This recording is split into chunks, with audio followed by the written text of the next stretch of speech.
अस्सलाम वालेकुम। उम्मीद करती हूँ आप लोग बिल्कुल खैरियत से होंगे। मैंने बनाई आलू की भुजिया, तो सोचा उसकी रेसिपी शेयर करते हैं।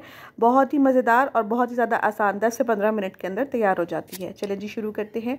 देचकी में डालेंगे जी आधा कप तेल। ज़्यादा बना रही हूँ मैं, अगर आपने कम बनाना है तो आप कम डालें। उसमें डालेंगे जी 1 चम्मच ज़ीरा। उसमें हरी मिर्च डाल देंगे तकरीबन 3 से 4 चॉप करके, और उनको हम अच्छा सा फ्राई कर लेंगे। तब तक फ्राई करेंगे जब तक हरी मिर्चों का कलर थोड़ा चेंज नहीं हो जाता, थोड़ा ब्राउन की तरफ नहीं चला जाता। इससे इसका फ्लेवर बहुत ही मज़ेदार बनेगा। ये देखें। उसके बाद मैंने पिसे हुए टमाटर डाले हैं तकरीबन 3 से 4, 3 बड़े हों, 4 अगर छोटे छोटे टमाटर हों तो आप डालें। अगर आप काट के डालेंगे तो फ्लेवर कुछ और आएगा, ब्लेंड करके डालेंगे तो फ्लेवर कुछ और आएगा, आपकी वैसे मर्ज़ी है अपनी।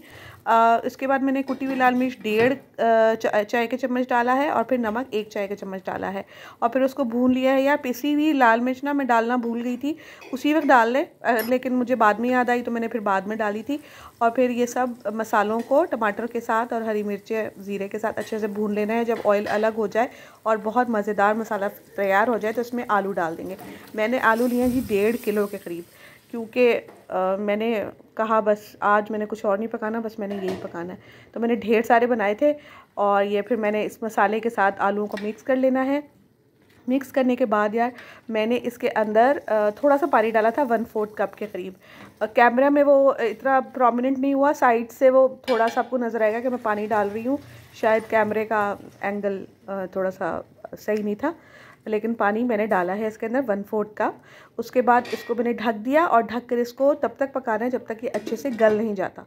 हल्की आंच कर दें, और बस इसको तब तक पराठे शराठे पकाएंगे, रोटी पकाएंगे, ये गल जाएंगे। आलू कितनी देर लगानी है इन्होंने। ये देखें जी आलू और मसाला क्या ज़बरदस्त इसकी शेप आई है, शक्ल है, शेप कह रही थी, शक्ल आई है। और ये देखें ये बहुत मज़ेदार तैयार हो गए, आलू कितने अच्छे गल गए हैं। अब ये बिल्कुल भुने भुने हैं। अब आपके ऊपर मर्ज़ी के ऊपर डिपेंड करता है कि आप इसको एज़ इट इज़ सर्व करेंगे तो ये भी बहुत मज़ेदार लगेंगे।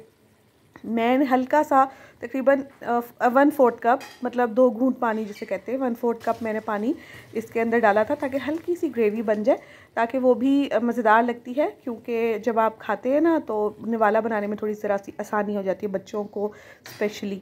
तो बहुत सारा पानी नहीं डाला, 1/4 कप ही डाला है, इतना ज़्यादा शोरबा नहीं इसका कर दिया। थोड़ी सी ग्रेवी ज़रा सी हल्की हल्की होनी चाहिए, मज़ेदार लगती है और बहुत ही आसान डिश है। 3-4 इंग्रेडिएंट्स के साथ तैयार हो जाती है। हरा धनिया ऊपर से स्प्रिंकल कर लें। मेरे फ्रोज़न होता है हरा धनिया, तो वो मैंने फ्रोज़न डाला था। और ये आपकी आलू की भुजिया बहुत ही मज़ेदार तैयार है। ज़रूर ट्राई कीजिएगा और मुझे दुआ में याद रखिएगा। मेरे चैनल को सब्सक्राइब कीजिएगा, और प्लीज़ कमेंट करके बताइएगा कि क्या अच्छा लगा और क्या बुरा। अल्लाह हाफ़िज़।